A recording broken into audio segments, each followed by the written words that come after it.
पौराणिक कथेनुसार महिषासूर नावाचा एक राक्षस होता.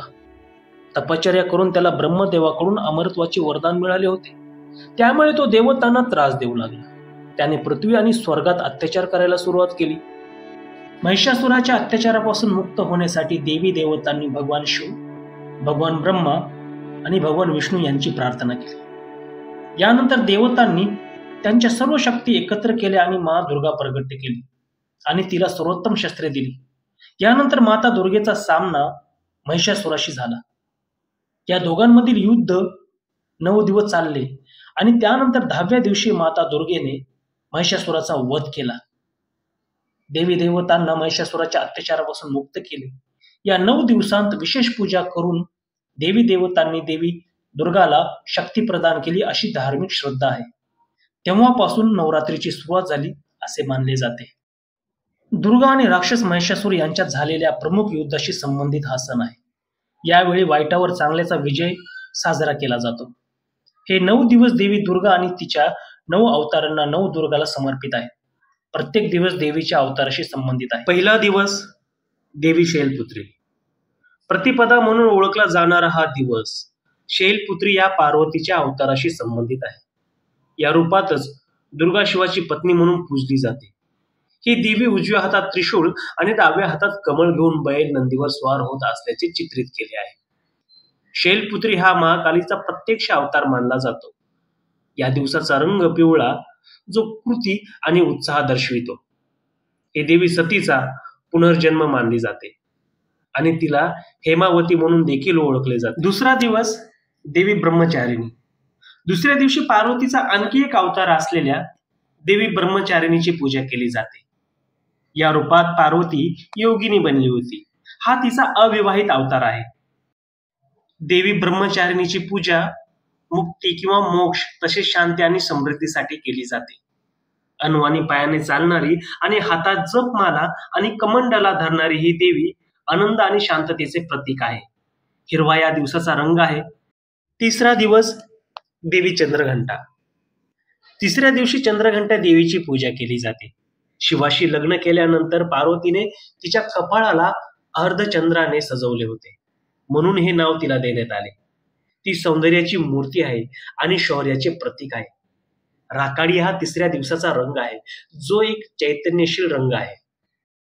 चौथा दिवस देवी कुष्मांडा. चौथ्या दिवशी देवी कुष्मांडाची पूजा केली जाते. विश्वाची सर्जनशील शक्ती मानली जाणारी कुष्मांडा देवी पृथ्वीवरील वनस्पतींच्या संपत्तीशी संबंधित आहे. म्हणूनच दिवसाचा रंग केशरी आहे. तिला 8 हात असून तिला वाघावर बसवलेले दाखवले आहे. पाचवा दिवस देवी स्कंदमाता.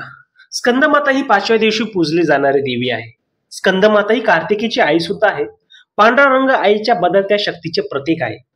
ती एका भयंकर सिंहावर स्वार होत 4 हात असलेली आणि तिच्या बाळाला धरून दाखवलेली आहे. देवी कात्यायनी. कात्यायन ऋषींच्या पोटी जन्मलेली ती दुर्गेचा अवतार आहे आणि ती लाल रंगाने दर्शविलेले धैर्य दाखवते. योद्धा देवी म्हणून ओळखली जाणारी कात्यायनी ही देवींच्या सर्वात हिंसक रूपांपैकी एक मानली जाते. या अवतारात कात्यायनी सिंहावर स्वार होते आणि तिला 4 हात आहेत. ती पार्वती, महालक्ष्मी, महासरस्वती यांचे रूप आहे. ती 6व्या दिवशी पूजली जाते. पूर्व भारतात या दिवशी महाषष्ठी साजरी केली जाते. 7वा दिवस देवी कालरात्री. देवी दुर्गेचे सर्वात उग्र रूप मानले जाणारी कालरात्री देवीची पूजा 7व्या दिवशी केली जाते. असे मानले जाते की पार्वतीने सुंब आणि निसुंब या राक्षसांना मारण्यासाठी तिची फिकट त्वचा काढली होती. दिवसाचा रंग शाही निळा आहे. देवी लाल रंगाच्या पोशाखात किंवा वाघाच्या कातडीत दिसते आणि तिच्या अग्निमय डोळ्यांमध्ये खूप क्रोध आहे आणि तिची त्वचा काळी पडते. लाल रंग प्रार्थनेचे चित्रण करतो आणि भक्तांना आश्वासन देतो की देवी त्यांना हानीपासून वाचवेल. दिवस 8वा महागौरी. महागौरी ही बुद्धिमत्ता आणि शांततेचे प्रतीक आहे. असे मानले जाते की जेव्हा काल रात्रीने गंगा नदीत स्नान केले तेव्हा तिचा रंग अधिक उबदार झाला. या दिवसाशी संबंधित रंग गुलाबी आहे, जो आशावाद दर्शवितो. ती अष्टमीला म्हणजे 8व्या दिवशी पूजली जाते. पूर्व भारतात या दिवशी महाअष्टमी साजरी केली जाते आणि त्याची सुरुवात पुष्पांजली, कुमारी पूजा इत्यादी कार्यक्रमांनी होते. ही अतिशय महत्वाची तिथी आहे. हा दिवस चंडीच्या महिषासूर मर्दिनी रूपाचा जन्मदिवस देखील मानला जातो. दिवस 9, देवी सिद्धिदात्री. नवमी म्हणून ओळखल्या जाणाऱ्या उत्सवाच्या शेवटच्या दिवशी लोक सिद्धिदात्रीची प्रार्थना करतात.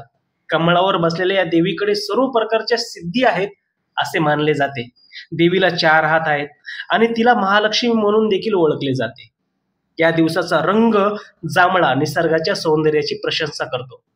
सिद्धिदात्री ही भगवान शिवाची पत्नी पार्वती आहे. देवी सिद्धिदात्रीला शिव आणि शक्तीचे अर्धनारीश्वर रूप म्हणूनही पाहिले जाते. असे मानले जाते की भगवान शिवाच्या शरीराची एक बाजू देवी सिद्धिदात्री आहे, त्यामुळे तिला अर्धनारीश्वर या नावानेही ओळखले जाते. वैदिक शास्त्रानुसार या देवीची उपासना करून भगवान शिवाने सर्व सिद्धी प्राप्त केल्या. मित्रांनो, तुम्हाला ही माहिती कशी वाटली नक्की कमेंटमध्ये सांगा आणि अशाच माहितीसाठी चॅनल सबस्क्राईब करायला विसरू नका. धन्यवाद.